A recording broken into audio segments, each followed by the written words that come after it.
Hey guys, welcome back. This is going to be a healing grief video.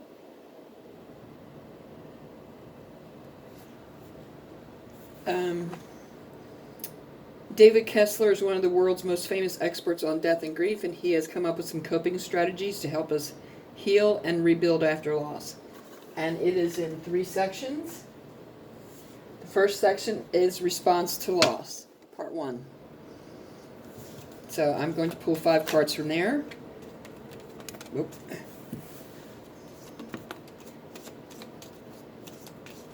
Then we'll go on to part 2 and then part 3.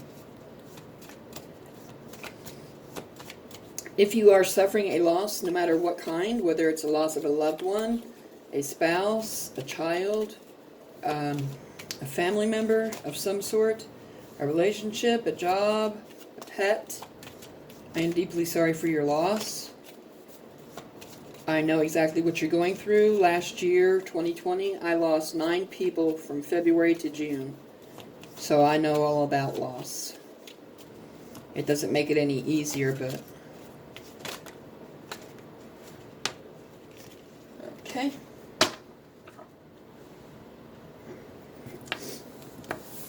Oh, we need one more card. Shoot. I miscounted.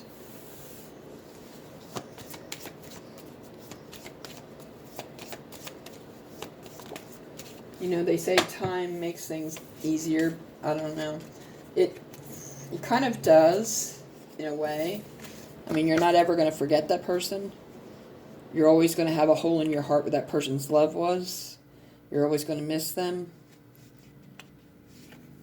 But time does make things easier.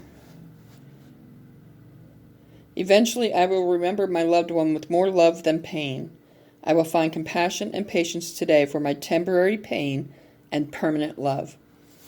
You know, when you lose a loved one, a lot of people don't stop and think, but the person that you've lost takes the love and the memories with them. That doesn't die along with them.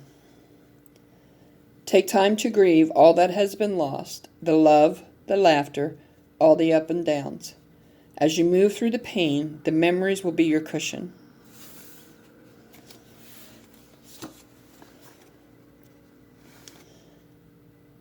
Tell your story to someone who deserves it. The story can be healing to share. Find someone who allows you to be exactly where you are. Don't waste it on those who may not understand your loss. All your regrets, the should-haves and what-ifs can imprison you in your pain. What if we had gone to a different hospital? Maybe we should have went to the doctor sooner. Let them all go. If you feel you can't stop thinking of the regrets, just repeat several times a day. I am willing to let go of the should-haves and what-ifs. We need to let go of the should-haves and what-ifs because we can't change the way things happened. They happened as they were meant to happen, no matter if we understand it or not. We are not meant to understand it at this time, but God always has a greater plan. And there's a reason behind everything that happens, so remember that. Acceptance doesn't mean you are okay with the loss. It just means in time, we must accept the reality that they are no longer here in physical form. They are no longer here in physical form because the body is the thing that died. Their soul that was in that body lives on forever. They take the love and the memories with them. They will miss you. They will continue to love you. It's just that they have moved on to a different existence, I guess you could say, to live out the second part of their life. And you will go to that place too and see them again. It's not like it's totally the end. It's only the end for now, not forever. They will be waiting for you and watching over you and guiding you and trying to teach you and show you things, and they might come into your dreams and tell you how much they love and miss you. Talk to them out loud during the day or at night, whichever you prefer. They can hear you even if you can't hear them. They want to know how you're doing. They don't want you to stay stuck in your grief for too long because they worry about you and then they're not able to concentrate on what they have to do over on the other side. So they want you to not rush through your grief, but they want you to deal with your grief, but don't stay stuck in it. Excuse me. They have a mission and a job over there that they have to do, that they have to concentrate on. And if they're so worried about you and how you're doing with dealing with their loss, that kind of sidetracks them and they can't concentrate on what they're supposed to do. So there are several stages of grief, and there are other videos on this channel for that. They want to see you come through your grief and get back to your life, even though you're going to miss them and wish they were here. But they also want you to be happy because they are in heaven with God, their family, their friends. They no longer have any of the worries or the pain that they had down here. So they are much happier, and they want you to be happy for them too once you get through your grief. And they know that they will be waiting for you for when it's your turn to go. And until then, they want you to get back to your life and make them proud. Make them proud of what you've been doing and things like that. Okay, let's get started on this. The second part is Understanding Grief, Part 2. The grief is there to heal the pain. We don't run from grief. We actually run from the pain of loss.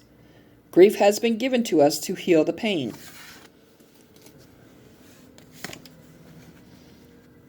Grief is an expression that you loved well in life. The love will last forever.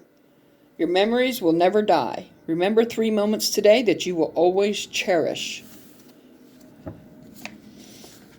There is no right way to grieve. Your life is different than everyone else's, and so is your grief. Don't let anybody tell you how to grieve, how long to grieve, what way to grieve, or anything like that. That's none of their business. Your grief is real because the love was real. Do not doubt your grief. Do not let it be minimized. The intensity of the grief is there because of the intensity of the love that you shared for that person.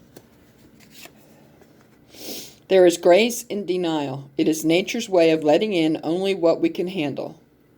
That is so true. So true. Okay. We're going to part 3. Part 3 is healing.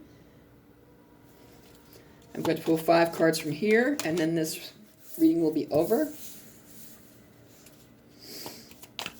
If you are having a hard time with the loss, I can suggest that you go to some sort of counseling or maybe a group session. Or if you have a trusted person in your life that you can really depend on to give you good advice, maybe go and share with them how you're feeling.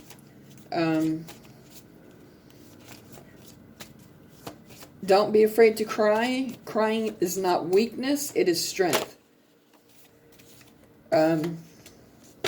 It takes a strong person to cry. So don't let anybody tell you otherwise, because they don't know what the hell they're talking about. Okay. Healing grief does not mean you forget. There will always be a hole in your heart. It will still hurt, but with time it will hurt less often. Allow the power of grief to further your healing, and remember that your love is forever.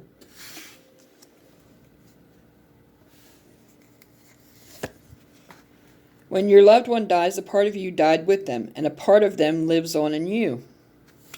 It's true. Forgiveness is a gift we give to ourselves. If you have trouble with the word forgiveness, you may use letting go or finding peace. Be willing to find a little forgiveness today.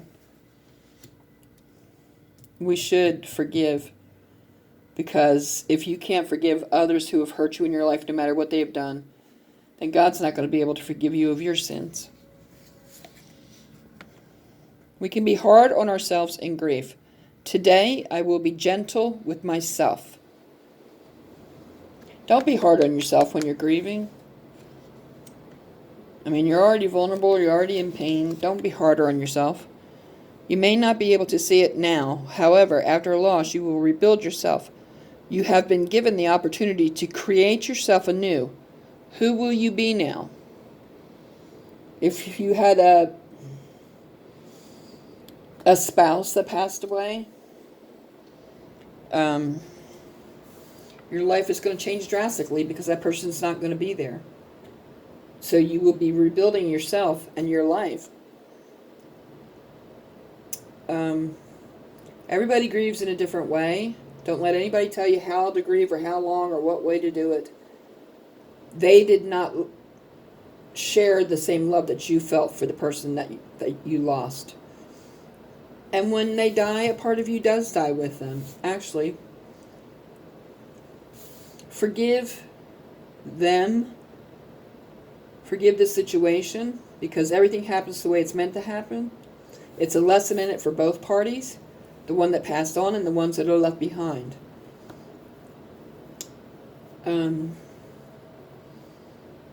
Purge it out. The more you cry when you're grieving, the more it releases the pain. I'm not saying you're going to be able to get over this quickly, because you're not. It takes time.